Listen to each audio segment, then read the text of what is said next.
Hi all, welcome to I+. ഞാൻ അക്ഷര.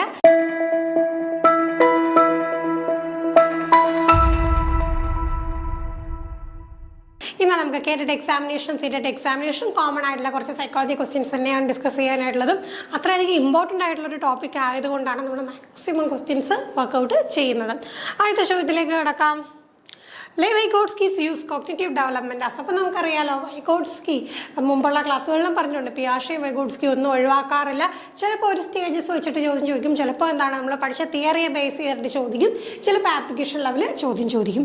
എങ്ങനെ ചോദ്യം വന്നാലും ഉത്തരം എഴുതാനായിട്ട് നമ്മൾ റെഡി ആവണം.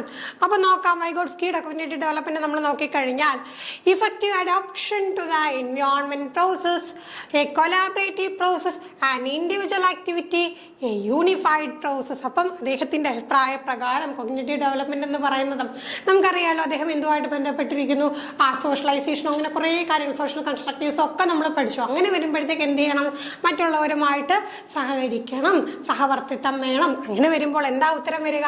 It's a collaborative process. വൈഗോട്സ്കിയുടെ ആശയപ്രകാരം എന്താണ് കോഗ്നിറ്റീവ് ഡെവലപ്മെൻറ്റ് എന്നുള്ളത്? എന്താണ്? കൊലാബറേറ്റീവ് പ്രോസസ്സാണ്.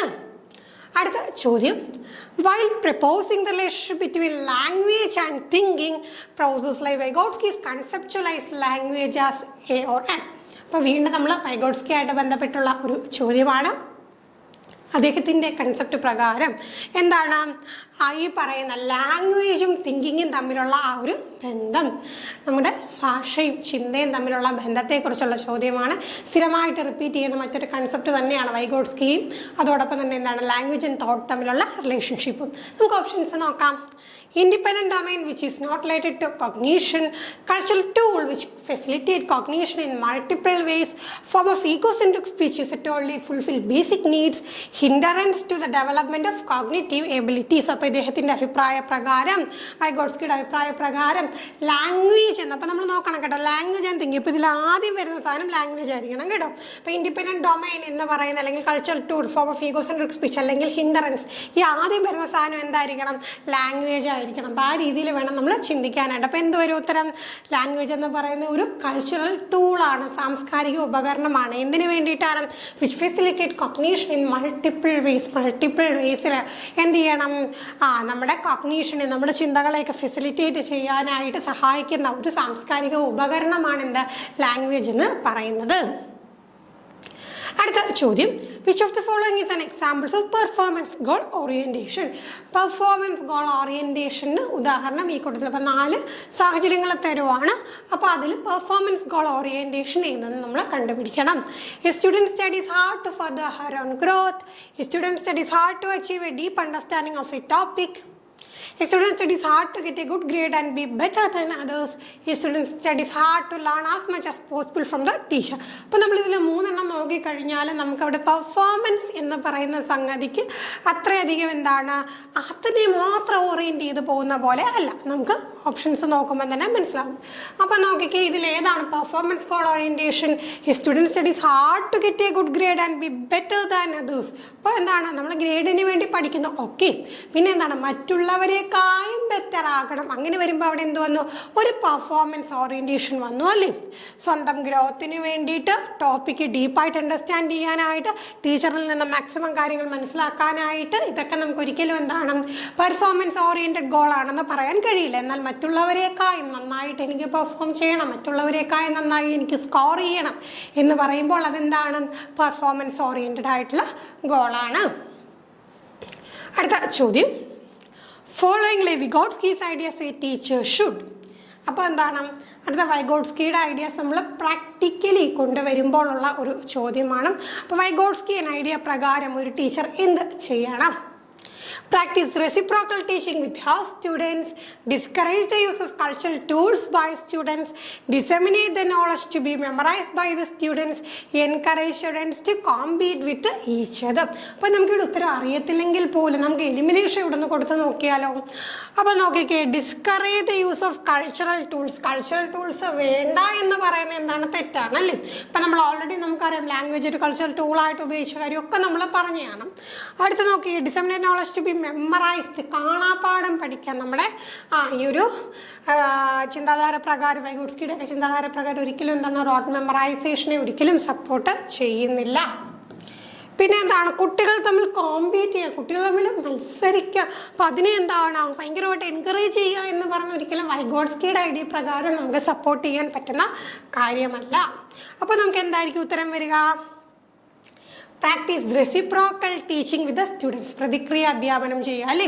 അപ്പോൾ എന്ത് ചെയ്യണം, റോൾസ് അങ്ങോട്ട് റിവേഴ്സ് ചെയ്തുകൊണ്ടുള്ള ആ ഒരു രീതിയാണ്. അപ്പം നമുക്കത് ക്ലാസ്സുകൾ കൊണ്ടുവരുന്നതിൻ്റെ ആവശ്യകതയെപ്പറ്റിയും അതുകൊണ്ടുണ്ടാവുന്ന ഗുണങ്ങളെ പറ്റിയൊക്കെ നമുക്ക് വൈഗോട്സ്കിയുടെ തിയറിയിൽ നിന്ന് പഠിച്ചിട്ടുള്ളതാണ്. റെസിപ്രോക്കൽ ടീച്ചിങ്ങിന് ആരാണ് അഡ്വക്കേറ്റ് ചെയ്തിട്ടുള്ളത്? വൈഗോട്സ്കി അഡ്വക്കേറ്റ് ചെയ്തിട്ടുണ്ട്. നമുക്ക് അടുത്ത ചോദ്യം നോക്കാം. Which of the following is an effective strategies to teach new concept? പുതിയൊരു കൺസെപ്റ്റ് പഠിക്കാനായിട്ട് ഉള്ള ഇഫക്റ്റീവ് സ്ട്രാറ്റജീസ് ഈ കൂട്ടത്തിൽ ഏതാണ്? അപ്പോൾ പെട്ടെന്ന് ഒരു ഉത്തരവാദിത്വം വിചാരിക്കില്ല, ഈ കൂട്ടത്തിൽ ഏതാണ്? കാരണം നമുക്ക് എന്താണ് ഇതുപോലെ ഇങ്ങനെയുള്ള ഓപ്ഷൻസ് ആണ്. അങ്ങനെ വരുമ്പോഴത്തേക്ക് കഴിവതും എന്ത് ചെയ്യുക, നിങ്ങൾ ഓപ്ഷൻസ് നോക്കിയിട്ട് ഉത്തരം കണ്ടെത്താൻ നിൽക്കാതെ ആദ്യം ഉത്തരം കണ്ടെത്തി നിങ്ങളുടെ മനസ്സിലൊരു ഉത്തരം ഉറപ്പിച്ച ശേഷം മാത്രം ഓപ്ഷൻസിലേക്ക് നോക്കാം. അങ്ങനെ ആകുമ്പോൾ ഇവിടെ നമുക്ക് തെറ്റിപ്പോകാനുള്ള സാധ്യത കുറയും. അപ്പം നോക്കാം. Presenting examples. നമ്മളിപ്പോൾ എന്താണ് ഒരു കാര്യം പഠിപ്പിക്കുമ്പോൾ ഉദാഹരണങ്ങൾ കൊടുക്കാം. ഉദാഹരണങ്ങൾ കൊടുത്തു കഴിഞ്ഞാൽ തീർച്ചയായിട്ടും എന്താണ് അവിടെ ആ ഒരു കൺസെപ്റ്റ് കുറച്ചും കൂടെ ഒന്ന് മനസ്സിലാക്കി കൊടുക്കാനായിട്ട് സാധിക്കും. അപ്പോൾ അത് ശരിയാണ്. പ്രസൻറ്റിങ് നോൺ എക്സാമ്പിൾസ് എന്ന് പറയുമ്പോൾ ഇതുപോലെ ഉദാഹരണമല്ലാത്തത് അത് കൊടുത്താലും എന്താണ് ഐഡിയ കുറച്ചും കൂടെ നമുക്ക് കൂട്ടി ഉറപ്പിക്കാനായിട്ട് പറ്റില്ലേ. അപ്പോൾ ഇന്ന കാര്യങ്ങൾക്ക് എക്സാമ്പിൾസ് ആണ്. ഇപ്പോൾ ഫോർ എക്സാമ്പിൾ നമ്മളിപ്പം ചെറിയ കുട്ടികളെ ബേർഡ്സിനെ കുറിച്ച് പഠിപ്പിക്കുകയാണ്. കുറേ ബേർഡ്സിൻ്റെ എക്സാമ്പിൾസ് നിങ്ങൾ പറഞ്ഞു കൊടുത്തു. ഇനി ബേർഡ്സ് അല്ലാത്ത മറ്റെന്തെങ്കിലുമൊക്കെ പറയുന്നു. ഇപ്പോൾ എന്താണ് സ്നേക്ക്, റാറ്റ്, ഇതൊന്നും ബേർഡ്സിൻ്റെ ഗ്രൂപ്പിൽ പെടുന്നതല്ല എന്ന് പറയുമ്പോഴത്തേക്ക് അവിടെയും എന്താണ് ആ ഐഡിയ ഇൻഫോഴ്സ് ചെയ്ത് കൊടുക്കുകയാണ് അല്ലേ. അപ്പോൾ അങ്ങനെ വരുമ്പോഴത്തേക്ക് നമുക്ക് ഈ പറഞ്ഞ നോൺ എക്സാമ്പിൾസ് കൊടുത്താലും എന്ത് ചെയ്യാൻ പറ്റും, അവിടെ പഠനം കുറച്ചും കൂടെ ഇഫക്റ്റീവ് ആക്കാം. അപ്പോൾ എക്സാമ്പിൾസ് കൊടുത്ത് ഇഫക്റ്റീവ് ആക്കുന്ന പോലെ തന്നെ നോൺ എക്സാമ്പിൾസ് കൊടുത്തു കഴിഞ്ഞാൽ അവർക്ക് എന്താണ് കാര്യങ്ങൾ കുറച്ചും കൂടെ നമുക്ക് മനസ്സിലാക്കി കൊടുക്കാൻ സാധിക്കും.